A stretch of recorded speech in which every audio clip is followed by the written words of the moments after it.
another thing I would highly recommend to anybody that likes this kind of music, get yourself to a festival. Get yourself to Prague Stock. Get yourself to Prague on the Ranch. Get yourself to Rites of Spring, just, and for lack of a better word, is feel the love. Because Yeah. not only are the people all there, we see each other every year. An awful lot of us go to every one of those things. But the cool thing about it is that the bands don't disappear on you after they play. They're out there among the people that support them.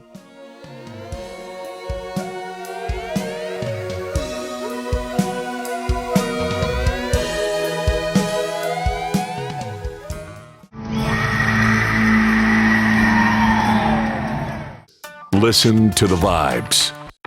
Welcome, everyone, to another episode of Listen to the Vibes, and I'm very happy to welcome Mr. Mike Visaggio here. He is a keyboard player, piano player, synthesizer player. I mean, he does some great work with a band called Kinetic Element. We got a new album called Chasing the Lesser Light, and I was fortunate enough to get the digital download of this album, and it's definitely in one of my favorites. So we're going to get to know him and have a great conversation. So Mike, tell us a little bit about yourself. A little bit about old Mikey. Okay, so well, before I was playing, I played music going back to the 70s because I'm 71 years old. But I kind of got tired of dealing with the fact that music has always been what I call, for me, a harsh mistress. Because it seemed like no matter what I did, no matter how well I did it, something would go wrong. The rug would get pulled out from underneath by something, or the album just didn't get any kind of notice. I was playing in a band called Billy Falcon's Burning Rose. I was the keyboard player. He was like a singer-songwriter band. He is actually still at large. He has been John Bon Jovi's co-writer for about 20 years now, or maybe longer. But anyway, back then, the record companies were interested in him, and we would go out and we made 4 albums, and every one we made was better than the last one and did worse in sales. And so I just got to the point where then one day Billy called me up and said he was just canning everybody in the band. And he apologized, but he said, I've got to start over again here. So, I found myself dropping out of college, but I just got to the point where I said, it's just not worth it. And I got I wound up becoming a driver, got married, had kids, all the stuff that you do in life. But I kind of always figured that I'd have this music career would be the thing that would be, my means of being able to support my wife and children. I don't know whatever gave me that idea, but I just couldn't do it anymore, and I walked away from it. As a matter of fact, I wound up in a wedding band for a while, and you can only do that for so long before the men in the white coats come for you. But anyway, so I got into after we moved to Virginia from Long Island. I met some musicians while I was down here, and I said, I'll go and play with you guys and just see what happens, just have fun, right? Uh, and it, there was nothing really particularly interesting going on, but one day I was home from trucking and I was sitting on my living room sofa, and it was almost like a voice spoke to me. I just shouldn't really put it that way because it's a figure of speech, right? That was like, well, are you going to do it or are you just going to sit there? Right. Because in the back of my mind, all those years was, here the good Lord gives me all this, certain decent amount of talent, and I can't do anything with it. And so I was constantly frustrated, but it was like a voice come to me and said, are you gonna draw that gun? Or are you just gonna whistle Dixie? I just saw that on a Clint Eastwood movie the other night. Ah, gotcha. But anyway,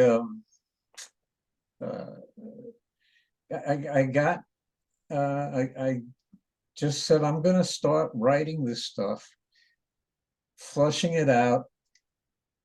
And one day I go to work, and there's across the street from the terminal where I worked out of, I hear all this wonderful drumming coming out of there. It was some guy was in a shed practicing. And I went over and I decided to talk to him. And the next thing you know, we got a thing going, me and him. And next thing you know, I've actually got a cassette demo of, and I'm listening to it going, that don't sound half bad. So I wound up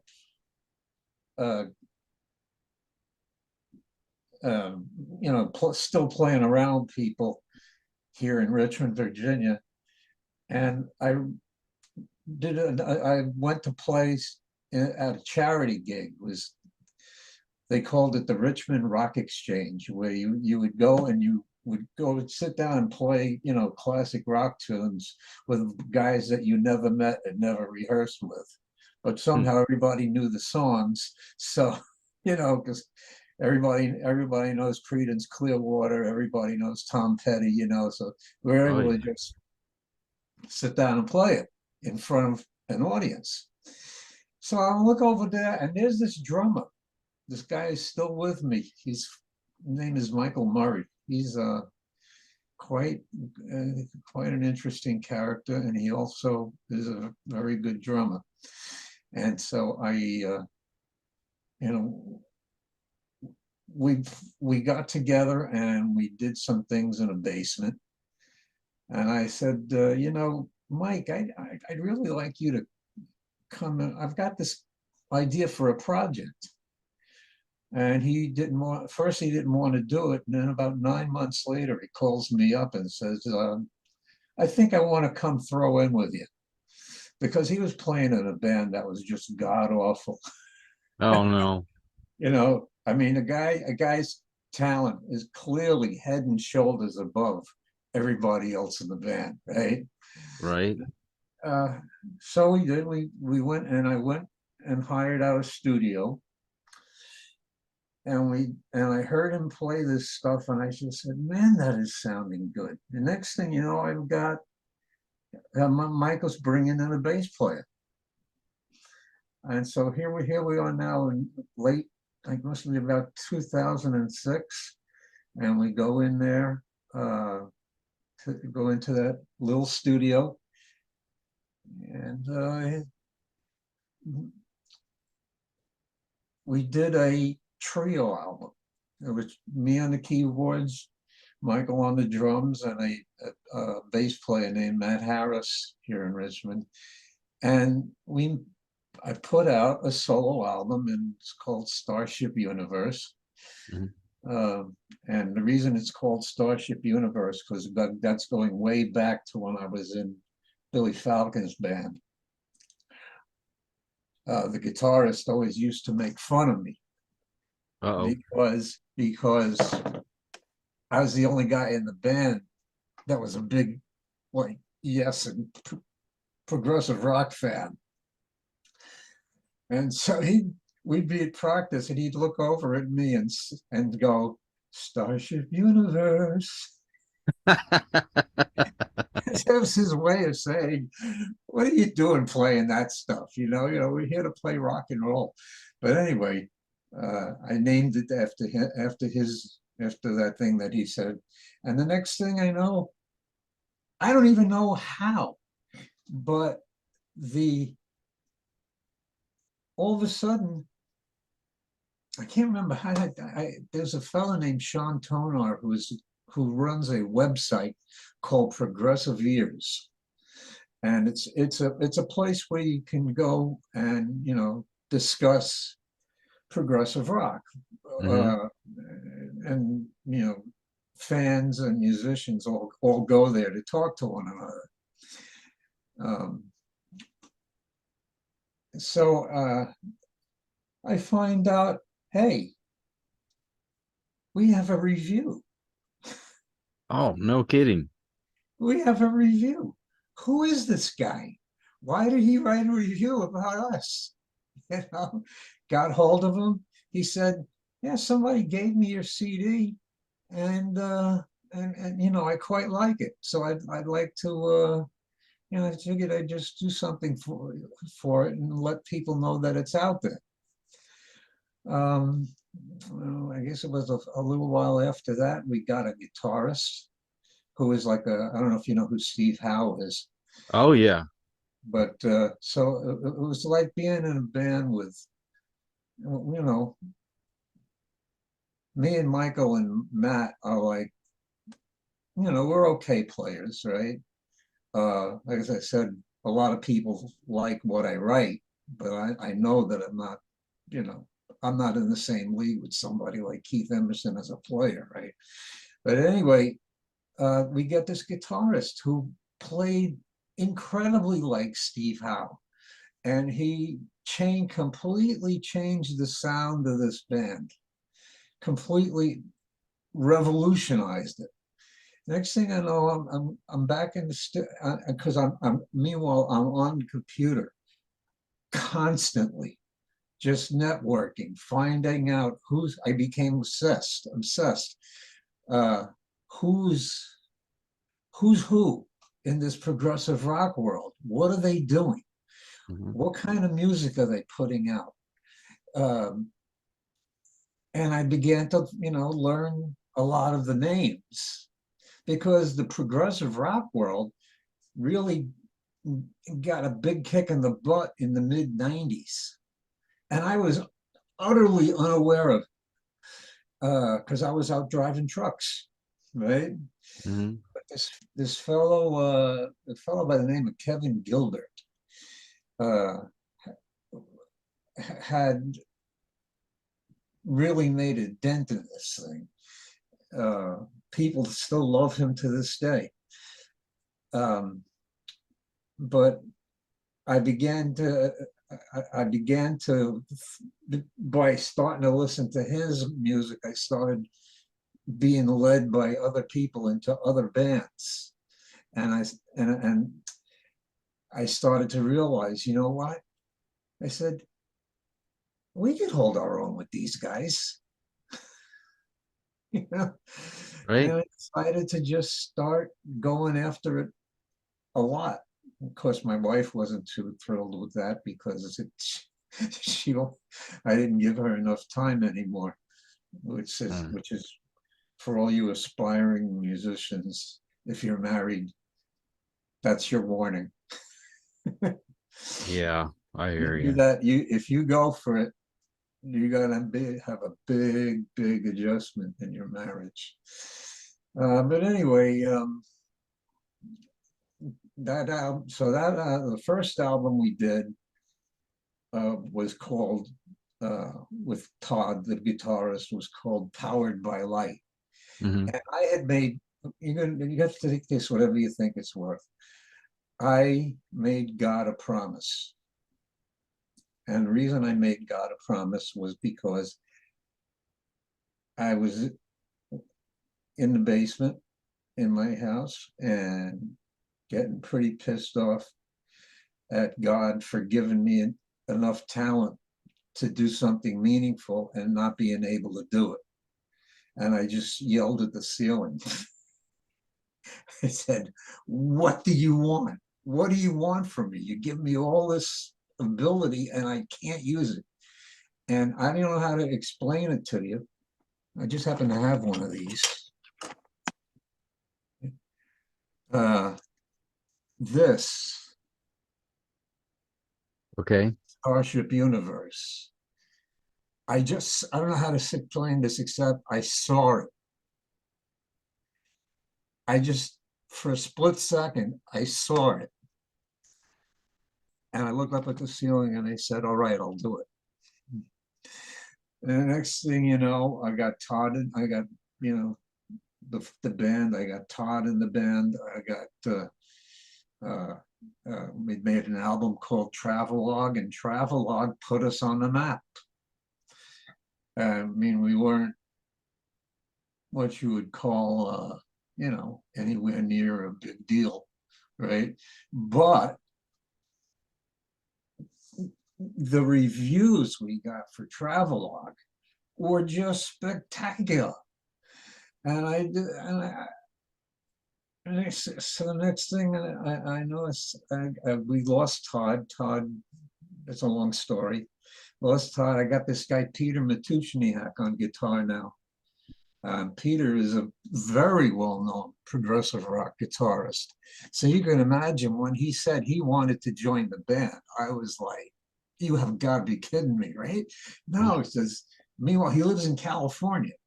So we do everything online. The four of us record what I'm writing here in Virginia, and then we send the bundle out there, and he'll add his parts, and then we start sending things back and forth to see how we can improve it. And then he's now doing the mixing.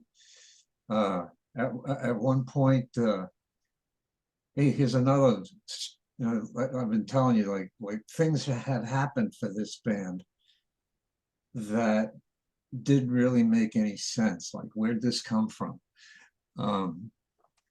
There's a band out there called Glass Hammer, and they are one of the best known, and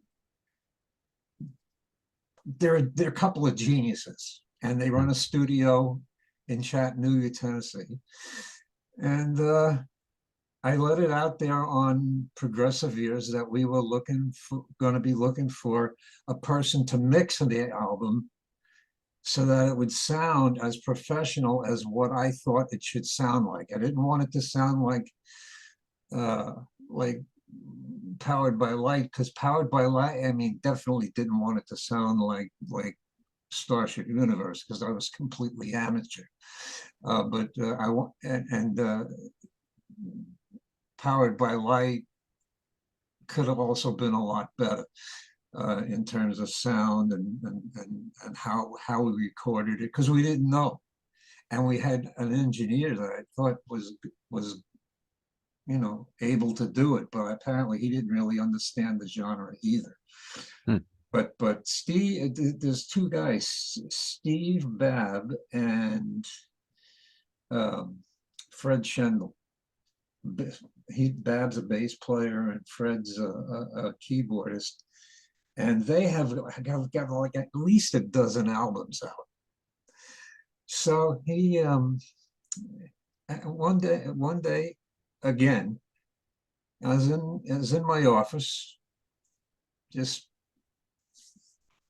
talking to people, because by this time now we're looking at 2015, and people know our name. A bunch of people have seen us play, and so all of a sudden I get a message.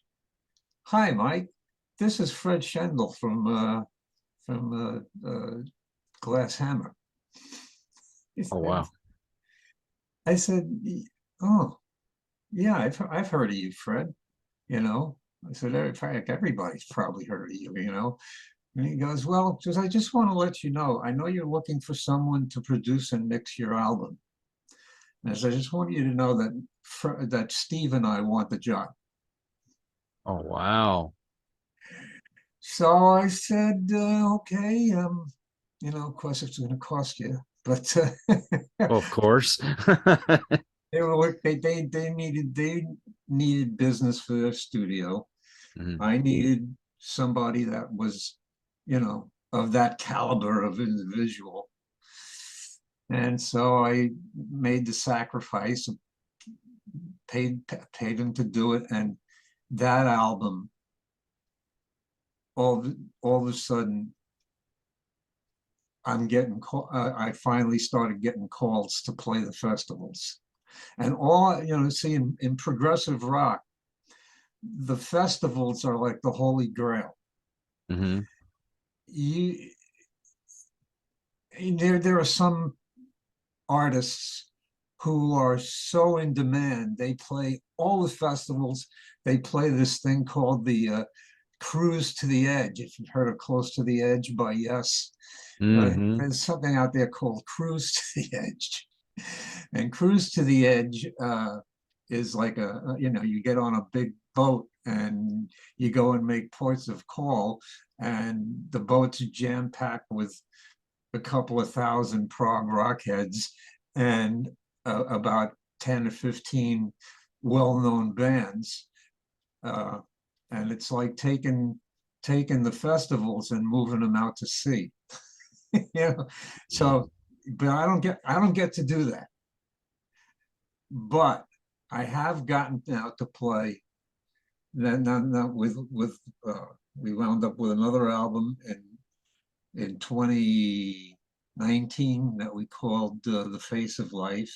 And I'll tell you a little bit about what these are about, these albums, because they're not your regular kind of lyrics. And then we did another one, we just finished it, called Chasing the Lesser Light, which you mentioned. Yes. And it's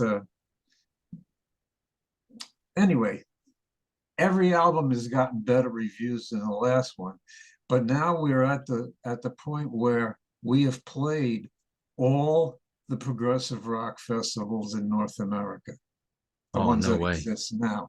Uh-huh. And this is from, I mean, but we don't have any money. But the first thing, they ran into a problem with getting the bands they wanted at the Rites of Spring Festival in 2016. And then 2 days before the festival, I get a call from the promoter saying, would you guys want to open the festival? Nice. I said, you know, I was looking for something clever and sarcastic to say, but I just said, yeah, sure, anything. You know? There's a festival in Quebec City called Terra Incognita.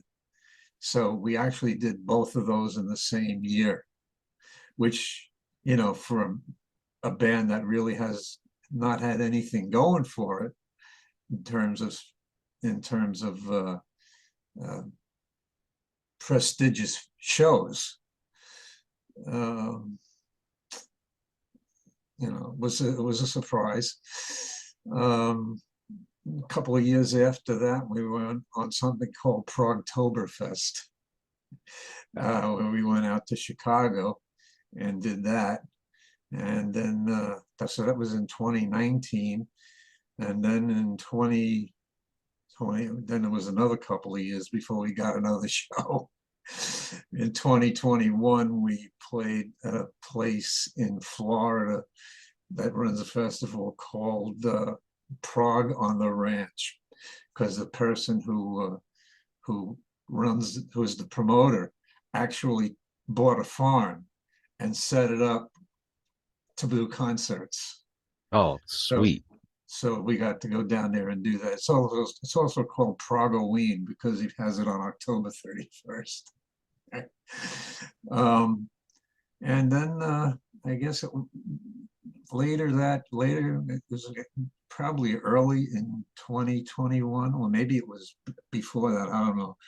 But I had been bothering the guys over there in England and in Wales that we wanted to come and play some. There's a festival called Winter's End out there. In fact, there's two of them he runs, Summer's End and Winter's End. And I mean, there's so many festivals. And there's a lot of progressive rock festivals. I mean, not so much in America, but if you went to Europe, you could spend the whole year going to progressive rock festivals. Oh man, that'd be a And there dream. are so many great bands. I mean, I can't even go into it. Just all I say to people is go on your computer, put progressive rock in the Google search bar, and I promise you that a world of mind-blowing music will open itself up to you because there's so many great bands. Oh man, I'm been pleasantly surprised because Billy James, who's your promoter, he sends me a lot of the music from these prog bands. I'm like, man, it must be making a comeback because Well, the music's incredible. they started making a comeback, like I said, in the middle of the 90s, Mm-hmm. right? But unfortunately, there's still not anything that resembles a large audience for them. But you go to one of these festivals, and depending on the size of the venue, you might be playing in front of anywhere from 500 to 1,500 people. You're not going to play to 5,000 people or anything like that. Well, so I shouldn't say that because there are bands like Porcupine Tree that sell out huge theaters. Mm-hmm. Uh, uh, and there's other bands too that people have heard of. But anyway, so I must have said the right thing at the right time, because after probably 5 or 6 years of communicating with the promoters for Summers and Winter's End, they said to me, yes, we would love to have you guys come over. So I said, I don't know how we're going to afford it. It cost us, I mean, it literally cost us a fortune, because even, the amount of money that they pay even the top bands is, it's nothing to write home about. I was just reading an article by, if you were curious, the genius behind a band called Pendragon is a guy named Nick Barrett. Yes. And he just put out an article on their website explaining what is going on and why we can't come and play in your neck of the woods. And I mean, I was just heartbroken because that's one of those bands that I can't get enough of. Right.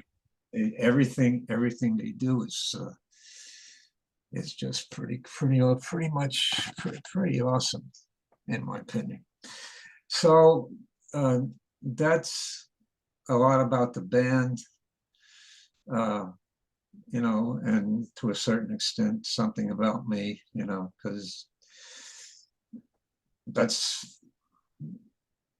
I live for two things. One of them is to learn scripture, to get to a better understanding of God.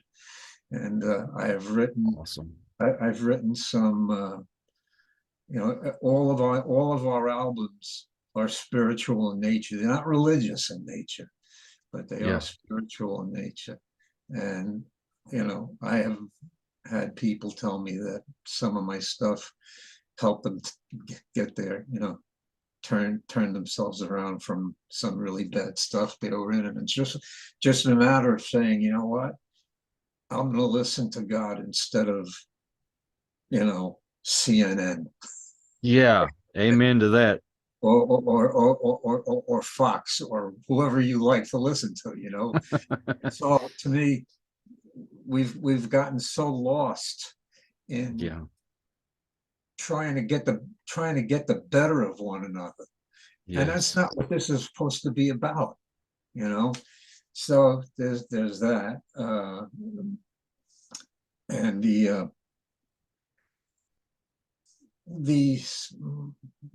so the lyrics revolve around just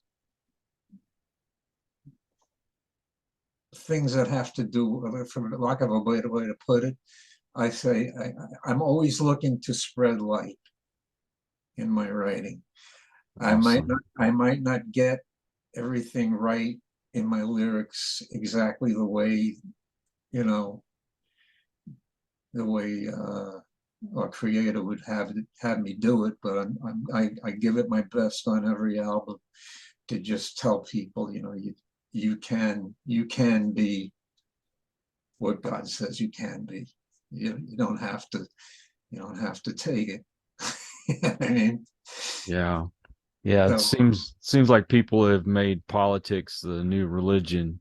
yeah, And they certainly um, have. And everything that happened in the last 6 years, I never seen so much hate in my life. I And I mean, I look at it and go, I said, come on, I mean, somebody gets elected, they do the best they can.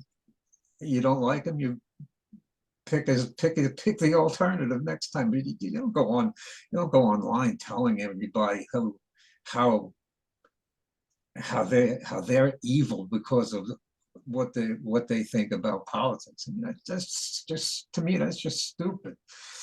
yeah, I agree. But it is And what it is. So yeah.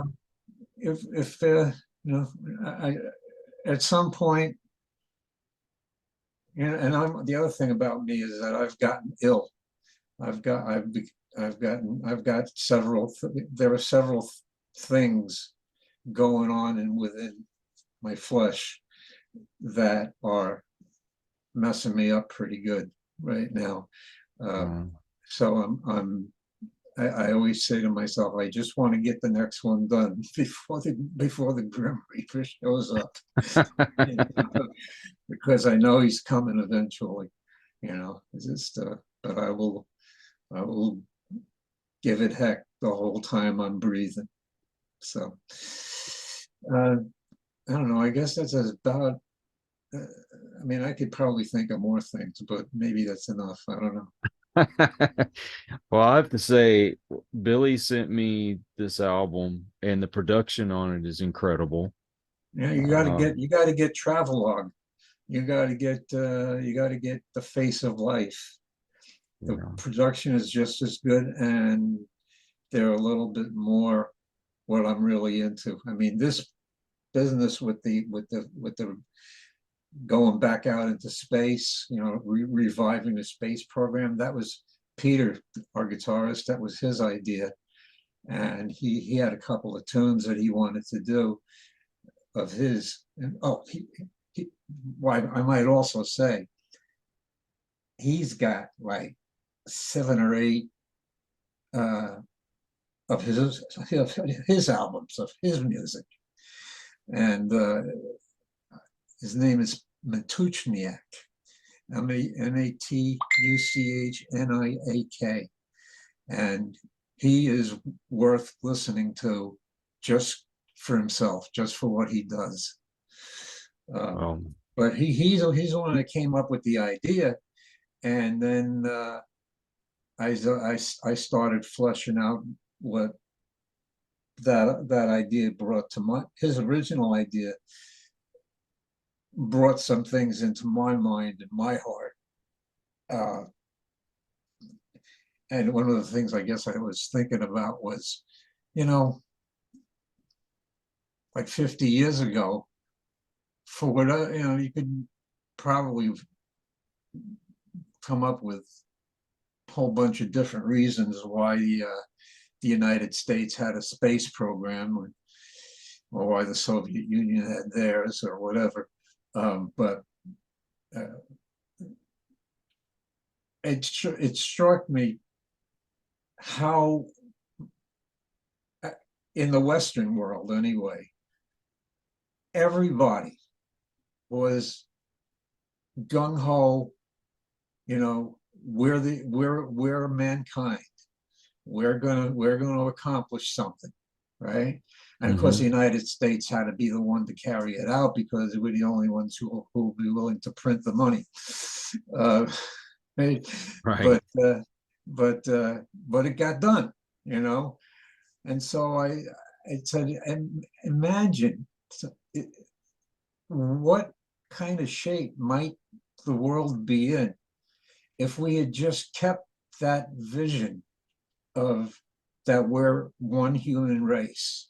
If we could have just kept that, it's not to me, it's like it's not hard, it's not difficult to understand that, there's not 25 races all trying to get, there shouldn't be anyway, all trying to get the better of each other. No, we're together, right? And but what kind of world might it have been if they hadn't dropped the ball? Yeah, I agree. So Well, the production, as I said, is incredible. yeah, The sound, it's as if you've birthed something from the mixture of Pink Floyd, Emerson, Lake and Palmer, yeah. and Yeah, Styx. I can hear all that stuff in there. Yeah, Well, but you, that's what we lived when we were kids. yeah. We lived Yes, we lived ELP, we lived King Crimson, we lived Gentle Giant, and later on, when we get into the late 90s, early 2000s, you can hear there's a bunch of artists who haven't lost that vision. They haven't lost the idea of what music in a rock band could be. And there's different kinds. I mean, it's not like everybody's playing symphonic progressive rock like we are. There's all different, all different things going on. If you were to listen to, there's a band out there in England called, I'll always talk about the English bands because I just love the IQ is the name of the band. Okay. In fact, they just played a big concert over there, the Fusion 4 Festival. And those guys are in their late 60s, early 70s now, but they came out in the 80s, and just start putting out stuff that people had forgotten that kind of stuff it could even exist. Because we were busy, we were listening to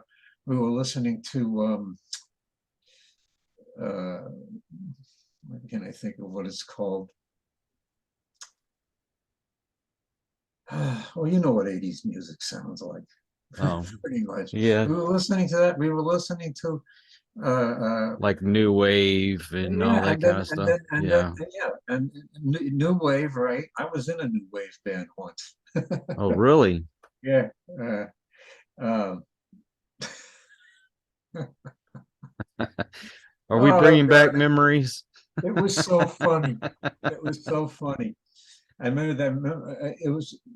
It had to be a long story to tell you about the band that I came from. It was kind of what we would think of as a progressive rock band, but in the 70s, nobody was calling it that. It was just a band with a different style, right? Right. By the time we got into the 90s, then it was punk, and then it was as you say, new wave. You had and then it was Eddie Vedder music. Oh yeah. You know what I mean?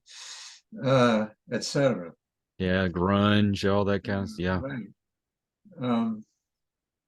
But I mean, if you, like I said, if you was to go, if you really if you are a music lover, I say this to people a lot. if you can honestly say you're a music lover Mm-hmm. and you like the sound of a rock band, go on out there and get a Yes album. Go on out there and get an ELP album. It'll be taking you back a long ways, but you'll start to learn where this all came from, and it'll take you to a place if you're willing to devote the time to it and let it sink into your heart.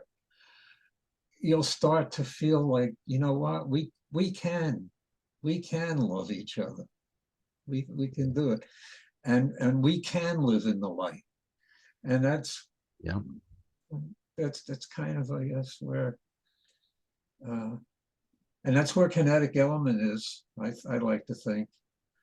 I mean, we've had our share of fights and arguments, and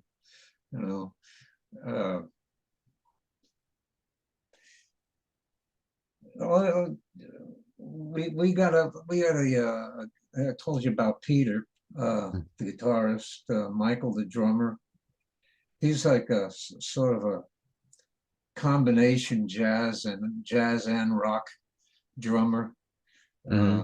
He's sometimes he reminds me of Bill Bruford, if you know who he was.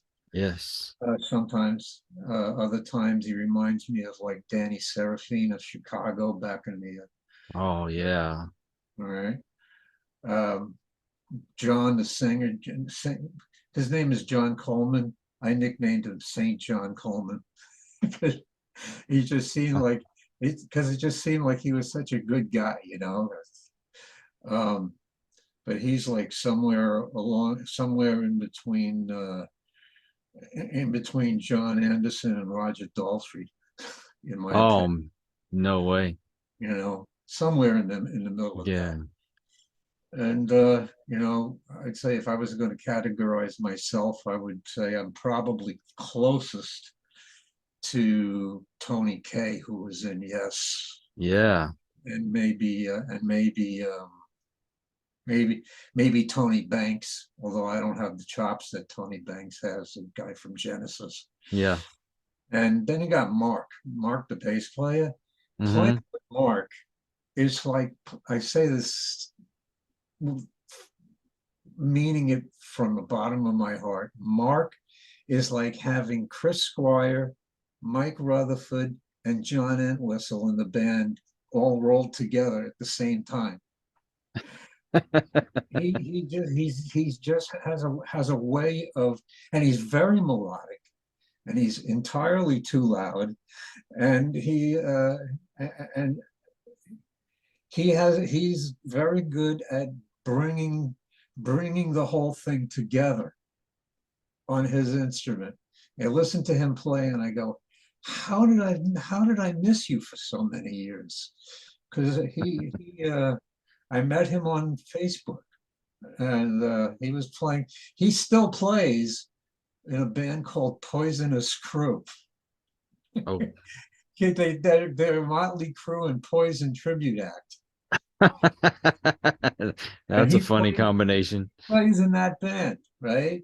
Right. And he just kicks ass, but then he comes to me and he goes, Mike, has got to tell you, says, even though we not, he's Polish too. So he goes, you know, Mike, even though not getting paid, not going anywhere, music too good. Right. And John came up to me one time. We were talking about, I was kind of feeling a bit overwhelmed that these guys had put in so many years with me for no reward. Right. Dedication. And he said to me, reason I'm still here is because this band gave me my musical soul back. Oh wow. And it just made me sit down, and I cried a little bit, and then I had a real special moment with Michael one time where our webmaster was hangs out a lot around some fairly important people, and he does work for the Carl Palmer trilogy, whatever they're called, the Carl Palmer something or other. But he had gotten a souvenir symbol, like Right. and it had his initials on it, right? Mm-hmm. It had printed his initials were printed into the metal, and he had signed it. And I just brought Mike into band practice one night and said, "I just want to say thank you Wow. for doing this." And he looked at it, and he didn't recognize what it was at first, and then he realized that it was a Carl Palmer symbol, Wow. CYMBAL. And things are That's just incredible. at times, and then there's the times we fight, but I won't talk about that. Hey, all families fight, right? Yeah. Well, I'm glad you guys found each other because you put together an incredible album that Yeah. Well, it's all right. I well, it's actually, more than all right, man. yeah, It's a great album. it came out to be. It didn't come out the way I expected it to, although I guess none of them have. But it's kind of like it's kind of I can't even remember what I said about it. It's some because the thing about this record is that it's got much more rock and roll in it than Mhm. our previous albums. It's got all the symphonic stuff and the philosophical stuff, but underneath it all, Michael just kicked ass. I don't know where he came up with all this power. I never considered him to be a really powerful kind of a drummer, but he really let it loose without sounding like Keith Moon, you know what I mean? Or Yeah. anything like that. He let it out, out of the bag, and I'm just very very pleased with the way everybody played. Everybody played pretty well, and Well, I don't remember which song it was, but you had one where it led in and it sounded like it was going to be a metal album. And right at the beginning, probably yeah, it just that was one of Peter's songs. Um, I can't even remember the name of it now. I told you I was getting to be 71 years old. Like I forget a lot of stuff. Hey, I'm glad you never gave up, man, because you put something Well, out in the world if that I everybody should hear. the day that I give up will probably be the day that you know it's time to go. You know what I Wow. mean? I don't think. Although I have to say, I'm in a situation with my lovely wife where there's some things she wants out of life that I haven't been able to give her, Yeah. and so I'm not entirely sure how soon there's going to be another album. I just know the guys want to do one, but you see, that's what I mean. Is like, how blessed could you be when you have a bunch of guys that don't care whether they get paid or not, as long as they get to make the music. Yeah. That's because you care about it. And it's not one of these overproduced like a corporate album like you hear nowadays, where somebody just sits down at a computer and plugs in whatever instrument that they can play on their computer and then they take bits and pieces of other people's music and mix it in there, and it has no Well, soul. everybody does that. I mean, you can't entirely walk away from that because all that music is in you, especially Well, if you're an older person.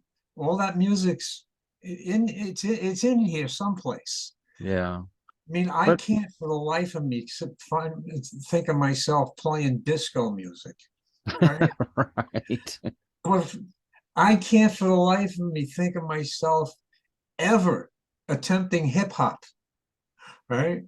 right. But somebody's hearing that and digging it, you know? So People do like it. It's not me. yeah, I I'm can't hearing listen to that stuff, man. I'm hearing What you. I'm still anything from 50s, 60s, 70s, Yeah. 80s, that's what I grew up on. One of the things I grew up with too is playing the blues. I love Playing blues playing music. 12 bar blues. And just doing blues solos on the organ and all that kind of thing. I thought, in fact, there's been a couple of times when I started giving some serious thought uh, to go start or join a blues band just so I could start getting paid. Oh, maybe. I've been kind of driven that way because of some errors that I made when I was younger, and now the mistakes are coming back to haunt me. And so I've got to, and the only two things I know how to do are drive and play in a band. Right? I Yeah, don't. The whole IT thing went right by me, went right past me while I was out trucking. yeah. Well, So one of the things that I hear from a lot of bands that are trying to make it nowadays is it's because of streaming services, it's harder to get paid in yeah, that sense.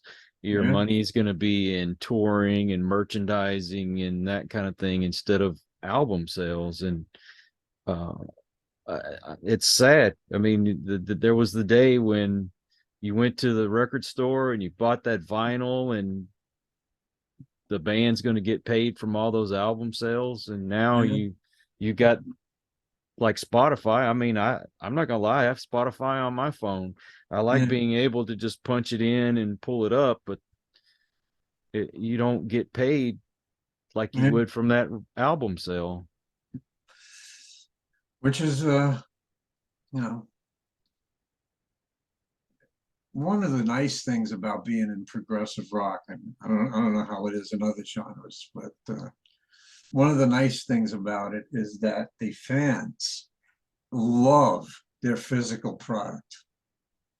They want CDs. Mm-hmm. They want vinyl, and they go for downloads also. But like if you was to go on my page, well, not so much my page right now because it's all tied up with England stuff. But if you were to go on any, like there are progressive rock groups, Mm-hmm. right, on Facebook. What I mean, not a band. I mean, there are groups on Yeah. Facebook, right? Well, if you was to go on almost uh, any progressive rock group and just scroll down the page, Mm-hmm. it's nothing but CDs. People telling each other about CDs that they got that they're really happy with. And those bands, I mean, I don't know how many they sold, but and there's the when I remember, but I remember reading that album, that article by Nick Barrett of Pendragon, and you know they're not selling a hell of a lot of CDs, you know, Yeah. and they're one of the best bands out there. and they get to play all the festivals in Europe, but they're not getting, even they are not really getting what they should be getting out of it. Yeah, true. But you got them, like I said, you got IQ must have like 14 albums out or something like that. So I don't know where they're selling them besides at their shows. Yeah.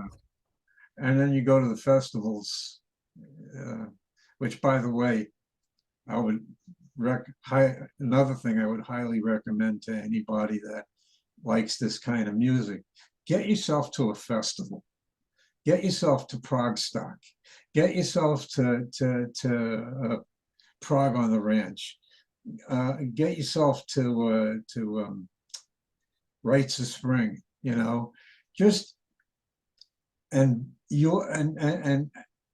I guess, for lack of a better word, is feel the love, because not only are the people all there, we see each other every year. An awful lot of us go to every one of those things. But the cool thing about it is that the bands don't disappear on you after they play. They're out there among the people that support them. They have the merchandise tables. They sign the stuff for you. You want to talk about some album they did 8 years ago, they'll tell you everything that happened going into that, making that CD. It's really something. It's what also is great about these festivals and concerts is you get people together and they all have the band that's on stage in common. Yeah. And it brings people together. And Sure that's what does. music is supposed to do. Yeah. And even if it doesn't do, if that festival doesn't do it, some other one will. Because there's a bunch of them. Yeah. Well, anyway, I'm probably just gone overboard here. Oh man, no, I'm glad you came on. I've really enjoyed listening to you. What is your website? Well, the band. I don't have my own website anymore. Well, the band's But website. the band website is kinetic-element.rocks. Okay. www.kinetic-element.rocks. You don't even need the www anymore. Yeah, that's true.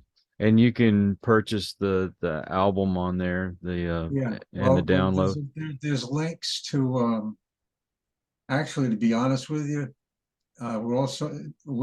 our sales, our online sales are managed on Bandcamp by the guy that owns the record label that we're signed to.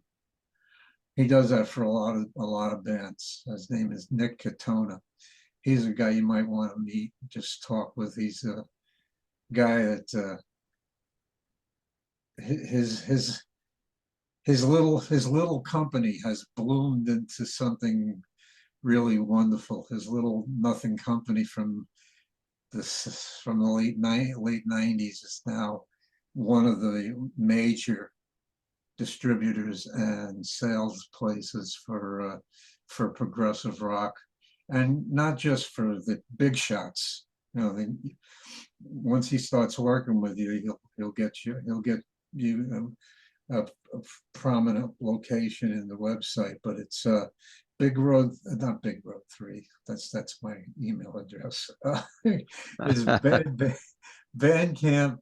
Just go to Bandcamp and put Kinetic Element in, and it'll take you to the main Kinetic Element page, or you can also put in the names of the albums. But the easiest thing to do is just go to if you go to the Bandcamp webpage, or go to kinetic-element.rocks, because on kinetic-element.rocks are links to everything that's on Bandcamp. Yeah. And I'll, and you I'll- can also just sit there and listen to your heart's content. You don't have to buy anything. Well, I'll be adding those links in the description of this episode, so it'd make it easy for people to find you. Are y'all on social media? Oh yeah. I really have done nothing outside of Facebook Mm-hmm. in all these years. People say, "Oh, you got to get on Instagram." I go on Instagram and it's a cesspool. All of it is to me, but Yeah, I go on Twitter occasionally, but Twitter keeps wanting to put me with stuff I don't want to see. So um, anyway, where there's the Mike Visaggio page, and of course there are two other Mike Visaggios on Facebook, so you got to look for the one who's the keyboard player, because one of them runs, the other two Mike Visaggios run businesses somewhere. just say the good looking one, right? The guy who looks like he's 80. We also have Kinetic Element. We have fans of Kinetic Element. We have Kinetic Element /space prog rock band. The reason I did that way was because there's a Kinetic Element in California. That's a motorcycle club. And there's another Kinetic Element in Canada that's a female dance troupe.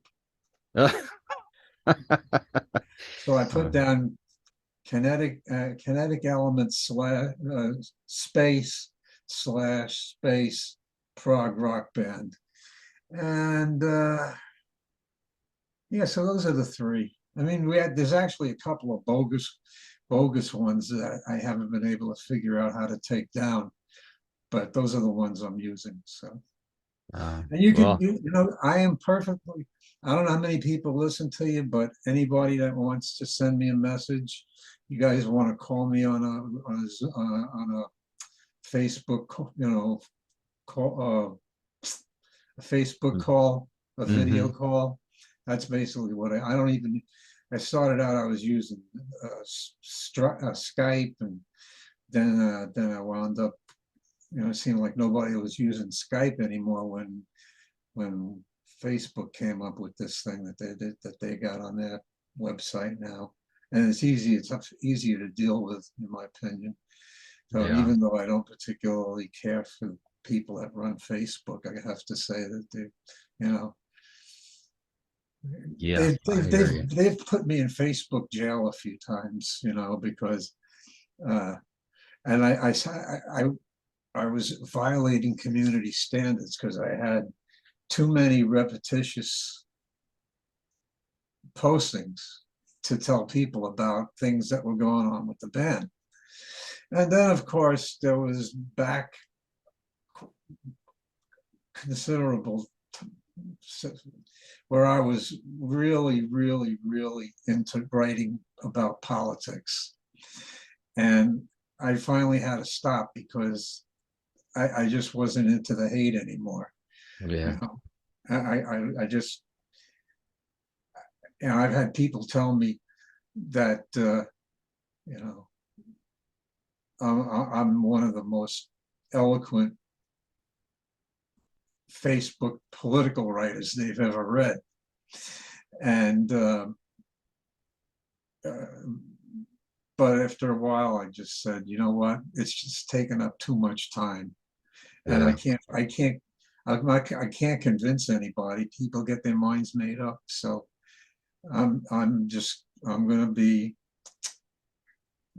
just do my music and try to stay healthy.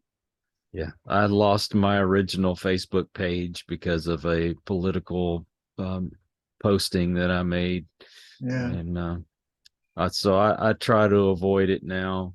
Yeah, I avoid it altogether. Well, I truly do appreciate you spending your time with me today, and I look forward to your projects in the future. And next album, man, you got to come back on and talk about it. Okay. Well, but I'm serious though. Go on the band's website, and like I said, you don't have to buy anything. It'll take you to Bandcamp. Mm-hmm. But on Bandcamp, you can just listen if you want. Well, I'm definitely going to do that. And you might decide you want to buy something. We've sold quite a bit on Bandcamp, just by people going there, you know. So. Well, you deserve all the success in the world, man, because I highly recommend this album.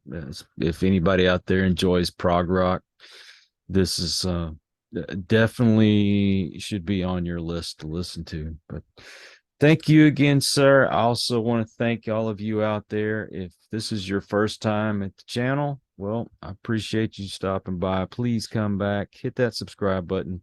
For my regulars out there, you guys rock because you make it possible for me to do this.